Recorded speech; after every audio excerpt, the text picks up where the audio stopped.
Hello students, जैसे कि आप देख रहे हैं इस क्वेश्चन में आपको ग्राफ्स दिए गए हैं। इस ग्राफ में ये जो हॉरिजॉन्टल लाइन है जिस पर x लिखा हुआ है दोनों तरफ, इसको x एक्सिस कहते हैं। वैसे ही जो वर्टिकल लाइन है उसे y एक्सिस कहते हैं। इसके अलावा जो भी शेप है उसमें हमें देखना है कि हु x एक्सिस से कितनी बार इंटरसेक्ट करता है। जितनी बार करेगा उतने उसके जीरोस होंगे। तो पहली बिट में जैसे आप देख रहे हैं ये लाइन x एक्सिस से एक बार भी नहीं इंटरसेक्ट करती है। सो पहला आंसर है the number of zeros is 0 as the graph doesn't intersect with the x axis. Similarly, दूसरे बिट में इंटरसेक्शन एक बार होता है, so इसका आंसर है the number of zeros is 1 as the graph intersects with the x-axis one time. वैसे ही third में 3 बार और फोर्थ में 2 बार इंटरसेक्शन की वजह से 3 zeros और 2 zeros होते हैं, और फिफ्थ बिट में 4 zeros और 6 बिट में 3 zeros होंगे।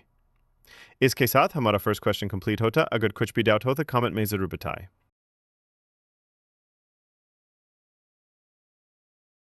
अगर अभी तक आपने चैनल को सब्सक्राइब नहीं किया है तो सब्सक्राइब का बटन दबाना मत भूलिए। अब हम relationship between zeros and coefficients of polynomial के बारे में डिस्कस करेंगे।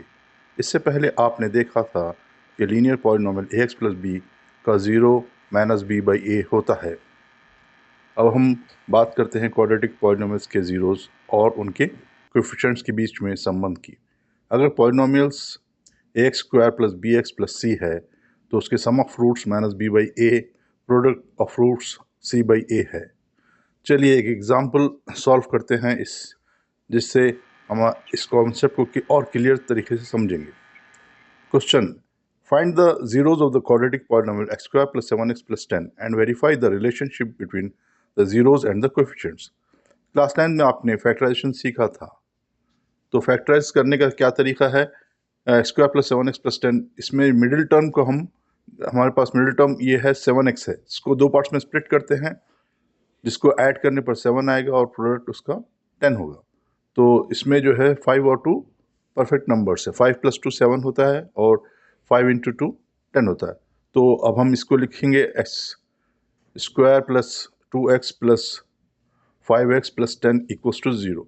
सो अब इसमें x कॉमन लेते हैं तो एक्स स्क्वायर प्लस 2x में होता है x इंटू एक्स प्लस 2, और इधर 5x कॉमन लेते हैं, 5 कॉमन लेते हैं तो x प्लस 2 आ जाता है। तो x plus 5 into x plus 2 ये जो है इसके फैक्टर्स हो गए।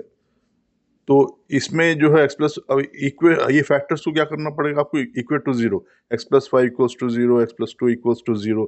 तो इससे आएगा आपका वैल्यू आ जाएगा एक्स की, X is equal to minus 5, X is equal to minus 2। Minus 5 minus 2 जो है रूट्स है इसके। तो अब हम इसको वेरीफाई करते हैं। Sum of the roots minus 5 plus minus 2 minus 7 है, और इसको अब हम इसमें कोएफिशिएंट्स है a 1 है, b 7 है और c जो है 10 है। तो माइनस बी बाई ए के फॉर्मूले में सब्स्टिट्यूट करके देखते हैं। Minus B by A minus of 7 by 1, minus 7 by 1 is equal to minus 7। तो ये भी जो है सम ऑफ रूट्स करेक्ट है, वेरीफाई हो गया है। प्रोडक्ट ऑफ रूट्स क्या है? Minus 5 multiplied by minus 2 equals to 10, और सी बाई ए क्या होगा? 10 बाई 1, ये भी जो है सेम आ रहा है। तो ये हमारा वेरीफाई हो गया है।